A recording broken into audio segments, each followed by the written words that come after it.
Indian space research organisation ISRO ने इतिहास रच दिया है। इसरो का पहला सूर्य मिशन आदित्य L1 शनिवार 6 जनवरी को लैग्रेंज पॉइंट में दाखिल हो गया है।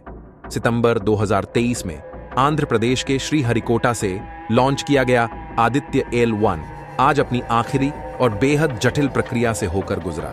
इस मौके पर प्रधानमंत्री नरेंद्र मोदी ने ट्वीट किया, भारत ने एक और माइलस्टोन हासिल किया है। भारत की पहली सोलर ऑब्जर्वेटरी आदित्य L1 अपनी मंजिल तक पहुंच गई।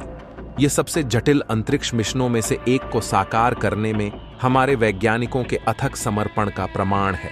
मैं देशवासियों के साथ इस असाधारण उपलब्धि की सराहना करता हूं। हम मानवता के लिए विज्ञान की नई सीमाओं को आगे बढ़ाते रहेंगे। इसरो ने लिखी सफलता की एक और कहानी वहीं केंद्रीय विज्ञान और प्रौद्योगिकी। राज्य मंत्री डॉ जितेंद्र सिंह ने कहा कि भारत के लिए यह साल काफी शानदार रहा है।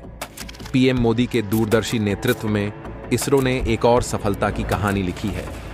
आदित्य L1 सूर्य से जुड़े रहस्यों की खोज के लिए अपनी अंतिम कक्षा में पहुंच गया है। स्पेसक्राफ्ट पृथ्वी से लगभग 15 लाख किलोमीटर दूर सूर्य पृथ्वी सिस्टम के लैग्रेंज पॉइंट L1 के आसपास एक हेलो कक्षा में पहुंच चुका है।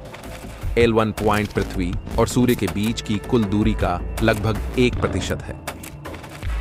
अपने आखिरी पड़ाव पर पहुंचने के बाद अंतरिक्ष यान बिना किसी ग्रहण के सूर्य को देख सकेगा। क्या है लैग्रेंज पॉइंट?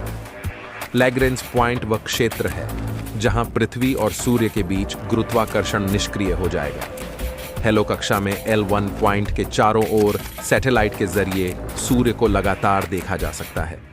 इससे वास्तविक समय में सौर गतिविधियों और अंतरिक्ष मौसम पर इसके प्रभाव की जानकारी मिलेगी। क्या है इसका उद्देश्य? इस मिशन का उद्देश्य सौर वातावरण में गतिशीलता, सूर्य के परिमंडल की गर्मी, सूर्य की सतह पर सौर भूकंप, सूर्य के ढधकने से जुड़ी गतिविधियों और उनकी विशेषताओं और अंतरिक्ष में मौसम संबंधी समस्याओं को बेहतर ढंग से समझना है। सूर्य की स्टडी करेगा। आदित्य L1 मिशन का लक्ष्य सूर्य का अध्ययन करना है। यह मिशन 7 पेलोड लेकर गया था जो अलग अलग वेव बैंड में फोटोस्फेयर, प्रकाश मंडल, क्रोमोस्फेयर, सूर्य की दिखाई देने वाली सतह से ठीक ऊपर और सूर्य की सबसे बाहरी परत कोरोना पर रिसर्च करने में मदद करेंगे। बता दें कि सूर्य अध्ययन करना काफी चुनौतीपूर्ण है क्योंकि इसके सतह का तापमान लगभग 9,941 डिग्री फ़ारेनहाइट है। अब तक सूरज के बाहरी कोरोना का तापमान भी मापा नहीं जा सका है। इसी को देखते हुए आदित्य L1 पृथ्वी और सूर्य के बीच की कुल दूरी के लगभग 1% दूरी 15 लाख किलोमीटर पर मौजूद L1 की पास की कक्षा में स्थापित किया गया है। आईएसआरओ आदित्य L1 मिशन कल सूर्य को नमस्कार करेगा। आईएसआरओ का आदित्य 20 घंटे बाकी ISRO Aditya L1 mission. ISRO का यह सैटेलाइट अपने निर्धारित ऑर्बिट में 6 जनवरी की शाम 4 बजे एंट्री करेगा। इसरो का आदित्य स्पेसक्राफ्ट कल पहुंचेगा। मंजिल पर पृथ्वी से 15 लाख किलोमीटर दूर L1 पॉइंट पर करेगा। पार्किंग वहां से सूर्य पर रखेगा। दिन रात नजर अब सूर्य के रहस्य सुलझाएगा।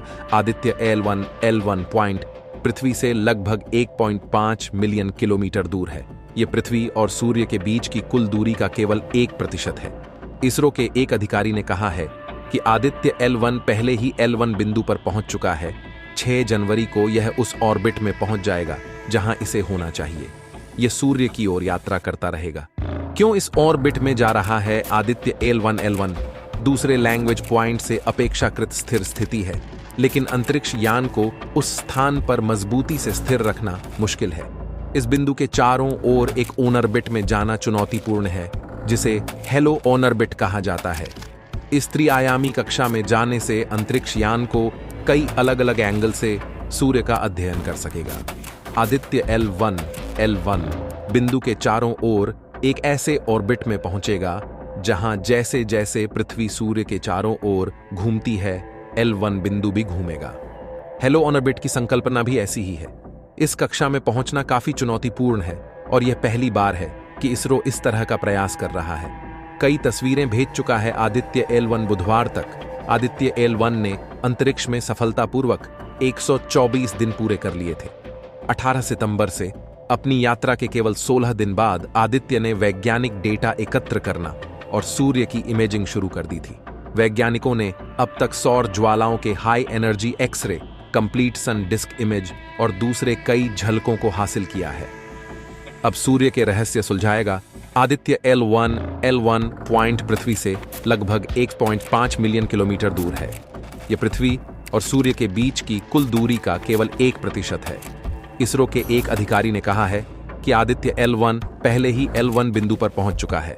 6 जनवरी को यह उस ऑर्बिट में पहुंच जाएगा जहां इसे होना चाहिए। यह सूर्य की ओर यात्रा करता रहेगा।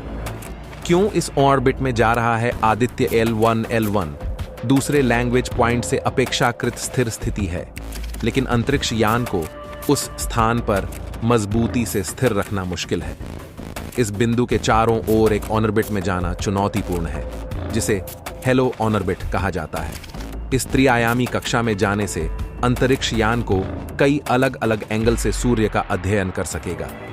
आदित्य L1 बिंदु के चारों ओर एक ऐसे ऑर्बिट में पहुंचेगा जहां जैसे जैसे पृथ्वी सूर्य के चारों ओर घूमती है, L1 बिंदु भी घूमेगा। हेलो ऑर्बिट की संकल्पना भी ऐसी ही है।